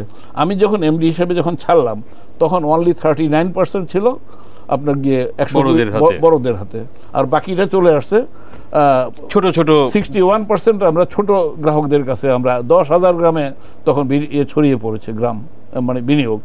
তো আমি এ নিয়ে অনেক কথা বলা যাবে, রাইট স্যার, এটা মানে ফর আওয়ার্স কথা বলা যেতে পারে, কথা বলা যাবে, কিন্তু আমি আপনাকে বলছি পরিবর্তন সম্ভব, অবস্থার উন্নয়ন সম্ভব, এবং ব্যাংকিং সেক্টরকে মানে একদম বাঁক পরিবর্তন করে নতুন জায়গায় নিয়ে আসা সম্ভব। 2010 সালে আমি আমার ব্যাংকে বললাম কোটি গ্রাহকের ব্যাংক করতে হবে 2015 সালের মধ্যে। আমার ব্যাংকের কর্মীরা, আমি তাদেরকে বলতাম যে তোমরা তো আমি হুইসেল বাজানোর আগেই দৌড় দাও, এত মোটিভেটেড, এবং তাদের জন্য ব্যাপক ট্রেনিংয়ের ব্যবস্থা করেছি আমরা। এবং এই কর্মীরা আমাকে 2014 সালে 1 কোটি গ্রাহকের ব্যাংক উপহার দিয়েছে। Right sir, it is possible, it is not impossible. Islami bank Bangladesh limited তো সবচেয়ে বড় ব্যাংক। এই ব্যাংক নিয়ে অনেক খারাপ কথাবার্তা আছে বাজারে। এই ব্যাংকটা ঠিক করা, it is matter of time only. Right, আমরাও স্যার সেটা আশা করি অনলি 1 ইয়ার সময়ের মধ্যে ইসলামী ব্যাংকের ভিন্ন চেহারা দেখা যাবে, যদি ঠিক মতো তারা ওই ব্যবস্থাপত্র গ্রহণ করে। এক্স্যাক্টলি স্যার, আমরাও সেটা আশা করি। এবং আসলে এই বিষয়ে যেটা আলোচনা, আসলে যেটা বললাম যে ঘন্টার পর ঘন্টা আলোচনা করলেও শেষ হবে না স্যার, কিন্তু আজকে আমাদের শেষ করতে হবে। এবং আপনাকে অসংখ্য ধন্যবাদ যে আপনি জাস্ট সম্প্রতিই বাইরে থেকে দেশে এসেছেন এবং দ্য বিজনেস স্ট্যান্ডার্ডের স্টুডিওতে স্যার এসেছেন। We are really very grateful to you. এবং আমাদের দর্শকদের সাথে আপনার যে ইনসাইটসগুলো আমরা আলোচনা করলাম, শেয়ার করলাম, আশা করি দর্শকরা এগুলো অনেক ধরনের ইনফরমেশন জানতে পারবে। Again sir, thank you very much. আমি সাজ্জাদ ভাই, আপনার সাথে এর আগেও আমি কথা বলেছি, অনেক আগে 2016-15 ওই সময়গুলোতে কথা বলেছি। আজকে আবার নতুন করে আবার আমরা এইভাবে বসে কথা বললাম। আমি মনে করি যে কথা কন্টিনিউ করবে, এবং আপনি যে সুযোগটা আজকে আমাকে করে দিলেন কথা বলার জন্য, এই জন্য আমি গভীরভাবে কৃতজ্ঞ। আমি অনেকদিন কথা বলি না, এবং আমি জানি না কথা বলতে গিয়ে আমি খেয়ে হারিয়েছি, মানে এটা অনেকদিন পরে কথা বললাম। So once again sir, thank you very much. Your welcome. দর্শক, আমরা আলোচনা করলাম আসলে ইসলামী ব্যাংকের অদ্যপান্ত বলতে পারেন, জন্ম থেকে এই পর্যন্ত কি অবস্থা, এবং জনাব মোহাম্মদ আব্দুল মান্নান, এই ব্যাংকে যিনি অনেক বছর ছিলেন, চালিয়েছেন, নেতৃত্ব দিয়েছেন। উনি খুব আশাবাদী যে এটাকে যে খারাপ অবস্থা হয়েছে সেটা থেকে এটারে উদ্ধার করা সম্ভব, বাট সেটার জন্য কিছু কাজ করতে হবে, সেগুলো উনি শেয়ার করেছেন। সো দর্শক, আমাদের আলোচনা ভালো লাগলে লাইক করবেন, শেয়ার করবেন। আপনাদের সবাইকে ধন্যবাদ।